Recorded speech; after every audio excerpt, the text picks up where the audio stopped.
She caught Nancy before that inquisitive lady reached the kitchen. The piled-up dishes would have been a dead giveaway. She could imagine Nancy's delighted innuendos. My, what class. Brunch at 1 p.m. And with whom, my dear? Not by any chance. Fortunately, Pat was already dressed to go out. She had only to snatch up her purse and propel her friend from the house. Upstairs, Mark was thundering around like a herd of demented moose, presumably in order to cover any sounds Kathy might make. The antique show was in Gaithersburg, a half-hour's drive away.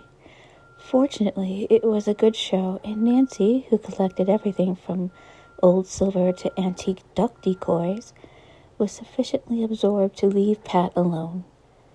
Nancy was known to and hated by most of the dealers, since her method of bargaining consisted of making derogatory remarks about the merchandise. Pat wandered off, leaving Nancy arguing with a gray-haired woman who was selling old glass. In the cold light of day, she found it harder and harder to believe what had happened the previous night. Surely, there must be some sensible explanation. Mark was young and given to strange enthusiasms, but he was just plain nuts if he really believed this ghost theory. Kathy was also young and so infatuated with Mark she would believe the sunset in the east if he told her it did. Pat couldn't dismiss Joseph's experience so easily.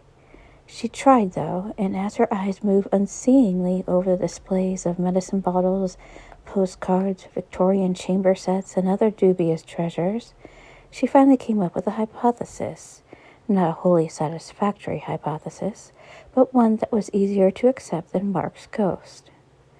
The Chinese vase was tall and top-heavy, tapering down from swelling sides to a relatively narrow base.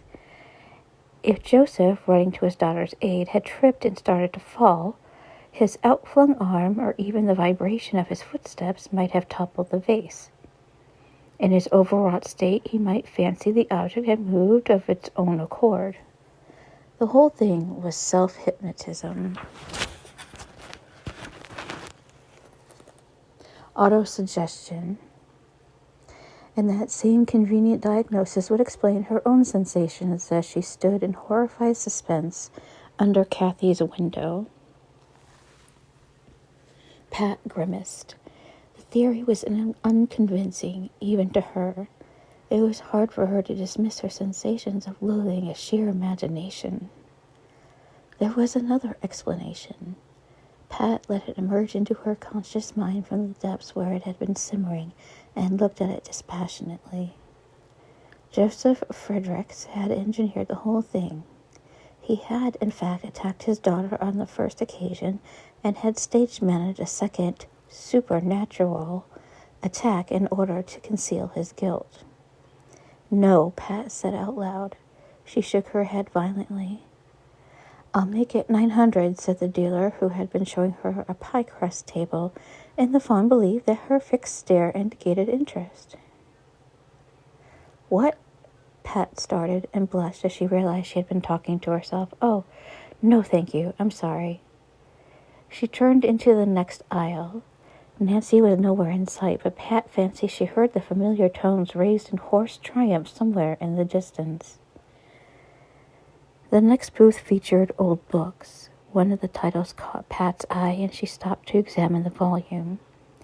It was a battered, cheaply bound cloth edition of a history of Maryland, and she turned to the chapters on the Civil War. She was familiar with some of the material.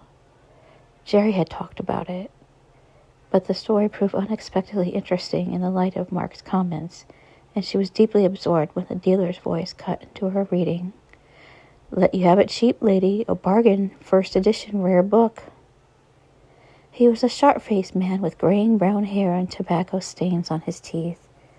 At least his tone had been courteous. Pat wouldn't have blamed him for pointing out that he was not running a library. At $5, the book wasn't really a bargain. It was certainly a first edition, but Pat suspected that was because it had not been popular enough to rate more than one printing.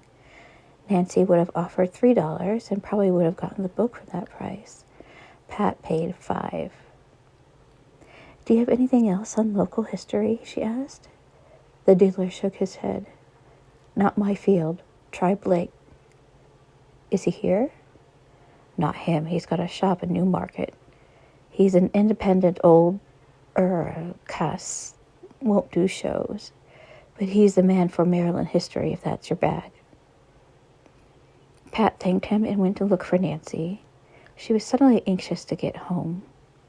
For one thing, it would be a good idea to find out whether or not she might expect overnight guests. She had planned to get Chinese food or pizza or something of that sort for herself and Mark. But if the Fredericks were going to be there for supper... Nancy was also ready to leave. Flushed with triumph, she clutched an armful of bargains even more hideous than her usual spoils. A battered oil lamp, its glass base chipped, a crocheted bedspread spotted with ambiguous stains, a large china figure of a puppy, and 2 repulsive kittens. That's the 3rd bedspread you bought in a month, Pat exclaimed. But this was a real buy. I bargained the woman down to $30. The stains will come out with bleach. Pat doubted that, but she didn't say so. When they were in the car, on their way home, Nancy stopped gloating over her buys and said accusingly, Didn't you get anything?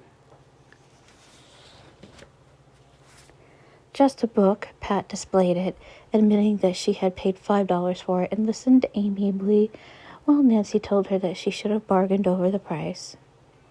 I thought Jerry was the book addict, Nancy said. Are you going in for that now? Not really. It's just that Mark and I were talking about history the other day, and I decided I'd like to know more about my house. Jerry always meant to do some research. Nancy swerved to avoid a child on a bicycle. Putting her head out the window, she yelled, You're gonna get killed if you don't stay off Main Road, young man. Then she went on, You ought to talk to Jay Rankin, Pat. Who is he? You have become such a recluse, it is unbelievable, Nancy said severely. If I've told you once, I've told you a dozen times. He's the curator of the County Historical Association. Bachelor, not your type, though. He's one of those weedy-looking kids with long hair and a beard. She chuckled as Pat made a wordless noise of negation and disapproval. Anyhow, he's too young.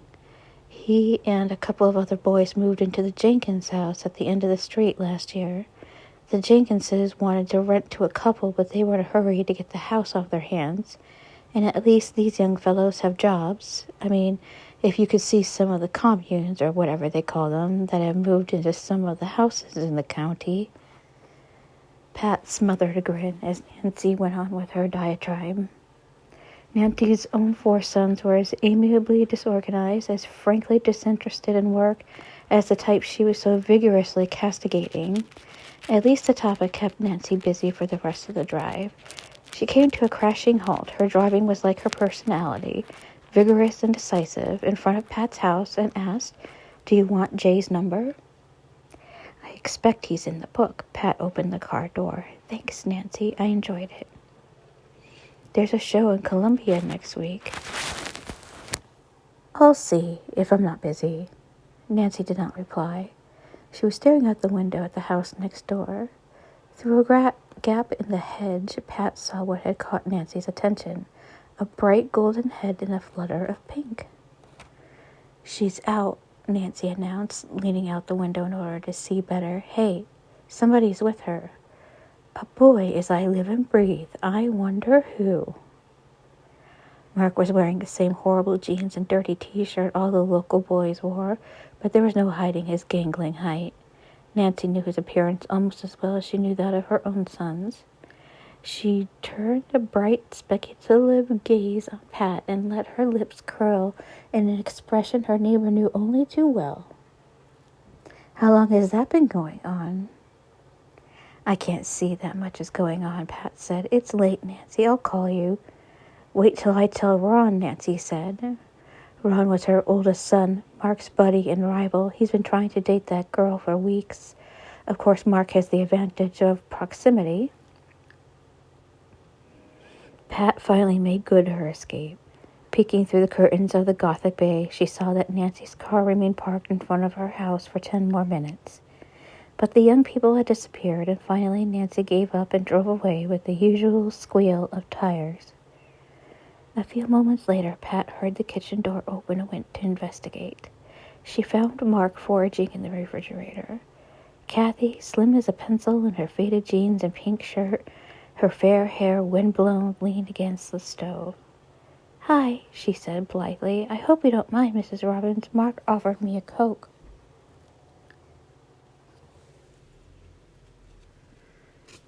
Turning the page.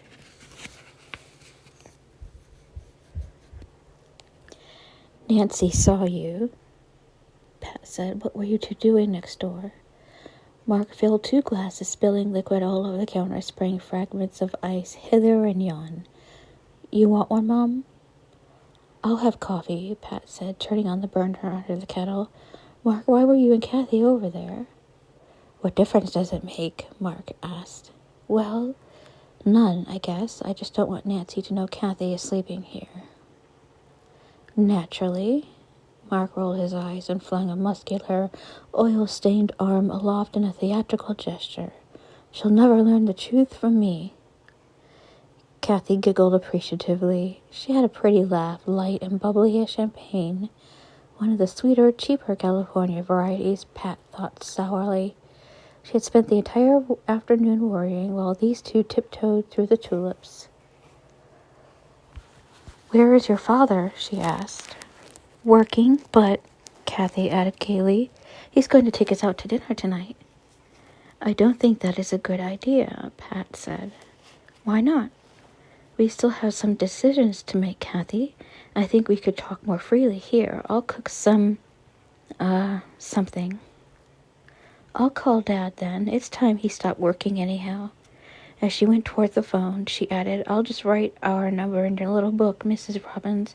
We're not listed, and you might just want to call sometimes." "Yes, I might," Pat said dryly.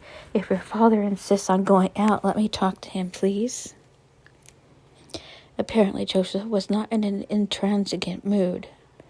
Kathy hung up after a brief exchange. "He's coming right over," she announced. The tea kettle began to shriek. Pat made herself a cup of coffee. When Joseph appeared at the back door, she waved the kettle at him. "Coffee?" "I'd rather have a drink." He was wearing a sports coat and tie, the pale blue coat with an unexpectedly frivolous touch, but it set off his dark eyes and graying hair. From behind his back he produced 2 bottles, Scotch and gin. If I had 4 hands, I could offer more variety. "Help yourself," Pat said. "I'll stick to coffee." Joseph made himself a Scotch and water while Pat watched. "Kathy says you don't want to go out," he said. "Why not?" "Oh, this is ridiculous," Pat exclaimed. "We stand around here acting like any normal—" She cut off the word she had almost said, but it hung in the air as if it had a palpable shape of its own. "Family." "Hardly," Pat thought angrily. She went on with rising heat. "It's getting late, and we don't even know where you two are going to spend the night. We left everything hanging. It's driving me crazy not knowing." "That's the trouble with your generation," Mark said, slurping his Coke. "You haven't learned to relax. You gotta hang loose and let things—" "Quiet," Joseph said. "Your mother is right. The trouble with your generation is that you never plan in advance. And who gets stuck with the chaotic results of your lack of foresight? Your despised parents, that's who. I have had so many cases—" Okay, Pat said hastily. She had seen the bright spots of temper form on Mark's cheekbones and wanted to avert an argument. "You're both right. I am too uptight. On the other hand, we could stand a little advanced planning. For instance, what happens tonight?" "I want to take you out," Joseph said, "as a token," turning the page, "of appreciation, if nothing more. But if you don't want to go, I want to talk. I want to plan. I want to know where the hell everybody's going to sleep tonight." Kathy giggled. "You're a very cool mother, Mrs. Robbins." "Oh, damn," Pat said. "I agree with Mom," Mark said. I think we'd be more relaxed here than in some restaurant, but we have to eat." "I can't imagine you going without nourishment for more than 2 hours," Pat agreed. "Why don't you and Kathy go to the Oriental and get some Chinese food to bring home?" I'll go, Joseph said. Where is the place? He was obviously unfamiliar with the routine, and so was Kathy. Watching the girls' pleased amusement as they bickered over what to order, and then placed the call so that the food would be ready to be picked up, Pat wondered how the Fredericks had lived BP before Poolesville. Had they always dined formally at the best French restaurants? Had Mrs. Fredericks been a gourmet cook? And what business was it of hers anyway? Joseph went to get the food. The two young people vanished into the upper regions, and Pat set about cleaning up the breakfast dishes, which were, as she might have expected, still squatting in the sink. It might have occurred to someone to wash them, she thought, scrubbing at encrusted egg, and wondering why someone hadn't thought to make cement with that as a base. Cleaning up the kitchen took longer than anyone might have reasonably supposed. Twilight was well advanced, and she was setting the table when Joseph returned, walking into the kitchen without knocking, as if he lived there. "Where are—" he began. "Upstairs," Pat said. She hated washing dishes. That may have been one of the reasons why she was in a bad mood. "They are not in bed together," she said nastily. "But I suppose you'll want to go and check." "Now, why would you suppose? Oh, forget it. I'd rather not, if you don't mind. That abominably conceited son of yours is right about one thing. We've all been forced by circumstances beyond our control into a situation which, if nothing else, demands some degree of honest communication." He unloaded the cartons of food as he spoke. His expression, as he peered uncertainly at a bag of egg rolls before putting it on the table, was comically at variance with his sober, precise voice. "Believe me," he went on, "I regret the intrusion into your life as much as you resent it, but—" "I don't resent it," Pat said. "You don't?" Pat felt herself flushing. "Not in the way you mean. I'd pitch in and help any neighbor who was in trouble, although God knows I've never encountered anything like your problem. I like Kathy. I like her very much. I think we could all be, well, friendly without getting into anything. I mean, I've no interest in and no intention of—" She had begun fluently enough, now to hear her annoyance as she felt her cheeks burn more hotly as she began to stutter and stumble over the words. Joseph came to her rescue. "You needn't go on, Pat. We have not known one another long, but as you say, the circumstances are extraordinary. I think I know you well enough to realize—" He was stopping speaking. Pat realized he was as embarrassed as she was. "This is silly," she said, her own self-confidence rising as his declined. "Two middle-aged adults ought to be able—"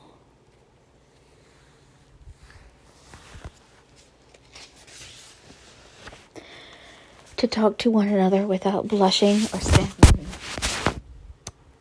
We understand one another, I think. Now let's get to the heart of the problem. It's not me you're worried about, it's Mark. You think he is using the situation as an excuse to, well, to get closer to Kathy. And you're going to assure me he would never dream of doing such a thing. Good heavens, no, he'll use it, but that doesn't mean that he is not genuinely concerned or that he is stupid. And you must accept the fact that Kathy is going to be interested in young men. She could do worse than Mark. I'm not claiming he's a paragon, but the thud of approaching footsteps, unquestionably Mark's, made her break off. Joseph looked mutinous. Pat knew she hadn't gotten through to him. It had been naive of her to assume that reasoning could cure him of his prejudice against Mark, even if she had been allowed to finish her arguments. The kitchen door opened. Mark held the door for Kathy and followed her, his nostrils quivering. "Let's eat," he said. "What about a drink before dinner?" Joseph suggested, eyeing the white cartons without enthusiasm. He made himself a drink. No one else joined him. Mark seated his ladies with a flourish. He was obviously in a euphoric mood. Pat wished she could say the same for Joseph. Conversation was almost non-existent until Mark had satisfied the first pangs of hunger. "Any luck on your research?" Pat asked. "Not much," Mark answered. "We pretty well exhausted what the library had to offer. The Historical Association was closed today, but I thought maybe we'd stop by Jay's place tonight. Jay? Joseph asked. He's the curator of the Historical Association, Pat answered for her son, whose mouth was full. He lives down the street. I didn't realize you knew him, Mark. I know him slightly, Mark said, reaching for another egg roll. His mother gave him a sharp look. It had not dawned on her until that moment that the bachelor pad on the street might offer attraction to other young males in the neighborhood. She sent forth a silent prayer to whatever powers might be that Jay was neither gay nor in trouble with the police, and said moderately, Then you still cling to your, nutty idea that we have a historical ghost? Nicely put, Mark said. Now as I see it, what we have to do is find out more about the families who lived here. There are all kinds of things we can try. I made a list. He tilted to one side so he could reach his hip pocket and flourished a grubby piece of paper. First Jay and the local historical association, then the state association in Baltimore and the Library of Congress Manuscript Division, genealogical societies like the DAR and the Daughters of the Confederacy. I want to track down the descendants, if any, of the Bateses and the Turnbulls. There might be family records, diaries, old photo albums, letters. They wrote diaries like crazy in those days, especially the women. Some of them have even been published. We ought to check the Library of Congress card catalog just in case Louisa or Lavinia got their memoirs into print. Old Army records, too. I also want to search both houses. What on earth for? Pat demanded. I can assure you, Mark, that when we moved in, there were no mysterious trunks or boxes of books lying around. Your father stripped the wallpaper down to the plaster and... I know, Mark said impatiently. We did that here. But what about the Helicon house? Have you looked in the attic and the basement, Mr. Fredericks? People sometimes pack things away and stick them in corners, and they remain there for years. I went over the house from top to bottom, Joseph said shortly. I cannot remember seeing anything of the sort you're thinking of. What the hell are you thinking of, Mark? His tone, Pat felt, was deliberately offensive. Before Mark could answer, Kathy, who had been demurely silent, spoke up. We don't know, Dad. We're investigating every possibility. There could be a secret room or something where people kept money or records. Fantasy, Joseph snapped. Where do you kids get these ideas? I thought the younger generation had stopped reading books like The Count of Monte Cristo. I suppose it's TV. I've read The Count of Monte Cristo, Mark said. But we're talking about fact, not fiction, Mr. Fredericks. The Civil War was the last romantic war. People actually did do things like that. And if you don't like my ideas, what do you propose? To let Kathy sleep in that room again tonight? Joseph's eyes were as dark and cold as basalt. I propose to sleep there myself, he said. There was a brief pause. Wait just one moment, Pat said. After what happened last night? Joseph turned to her. His cold stare might have softened infinitesimally, but Pat wasn't sure. There are two ways of going about this, Pat. One is to delve into the background, and at the risk of being rude, I must say that I find Mark's theories poorly based on fact. The other is the pragmatic approach. I admit that something decidedly abnormal is occurring in my house. Mark has suggested that it is purposeful, directed by a conscious intelligence. All right. One way of testing that is to see what it, if it exists, does want. Mark has implied that it wants Kathy. Mark started to object at that point, and Kathy let out a gasp. Joseph waved them both to silence and went on. That is certainly a possibility, so we'll test it. I will stay in her room tonight. I don't claim I'll be able to sleep. If the presence is sentient and directed at Kathy, it will not disturb me. If nothing happens tonight, then we try Kathy again tomorrow night, just to make sure, Pat demanded angrily. Joseph, do you realize what you're saying? We try Mark tomorrow night, Joseph said. This time the silence lasted longer. Night had fallen. Through the open kitchen windows, the soft scent of spring filled the room. The noise of rushing traffic, voices raised in Saturday night social activities, all these sounds were muted by distance. Across the table, the eyes of the two men met and locked. Mark had accepted and approved the challenge. His response enraged Pat even more than Joseph's original suggestion. "You are crazy," she said, "if you think I'll stand for—" "Right on," Kathy exclaimed. "Dad, you're nuts." "Quiet," Mark said. "He's right. Only tonight I stay in Kathy's room." "What about me?" Pat shouted. "You two male chauvinists, if you think you can keep the women safe behind the lines of battle. The lines of battle. If you think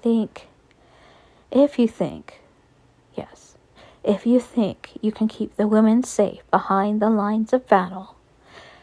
She had not realized Joseph could speak so loudly. His voice overrode hers and Mark's reply to her suggestion. "The problem began when we moved in. Never mind old Haram, Mark. His ramblings are not evidence. We need not risk Kathy again. It obviously reacts to her. I am the most logical person to try next. As for the charge of chauvinism—" "I'm bigger than you are," Mark said, glowering at his mother. "You just try." "Your father would have let me try," said Pat. It was dirty pool, and she knew it. Mark's face went white. Pat was only dimly aware of the reactions of the other two. She was concerned with Mark. "You're bigger and stronger and younger and tougher than I am. If any material danger comes along, I'll gladly let you rush to my defense. But this is not a physical danger." For once, Mark was incapable of speech. It was Joseph who replied. "You're crossing bridges too far in advance, Pat," he said mildly. "The first attempt is mine. That's only fair. If nothing happens tonight, we'll discuss the next step, okay?" Pat could only nod. The sight of Mark's hurt face made it impossible for her to pursue the discussion, which had to do with basic issues far more important than the trivial question of ghosts or no ghosts. Someday it would have to be settled, but she couldn't push her son any farther now. At any rate, her argument had stupefied Mark to the point where he was not battling with Joseph for the honor of being next in line for the poltergeist's attentions. "That's settled," Joseph went on. "You can all perch on the tree outside and watch if you like. I'm not so stupid or heroic to refuse help. But if you plan to spend the night on guard, you might consider having a nap this evening."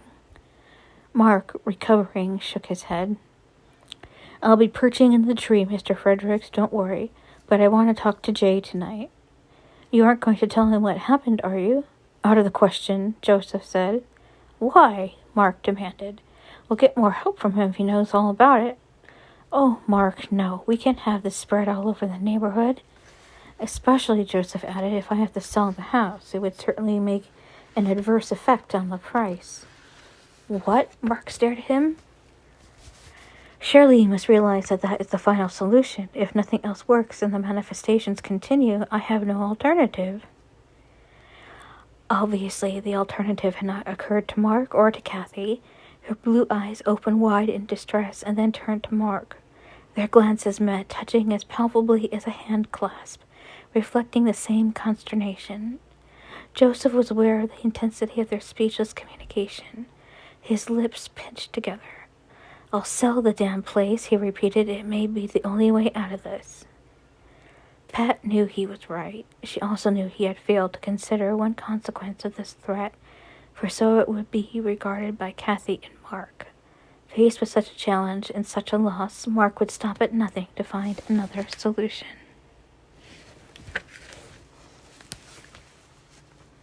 And that's the end of that.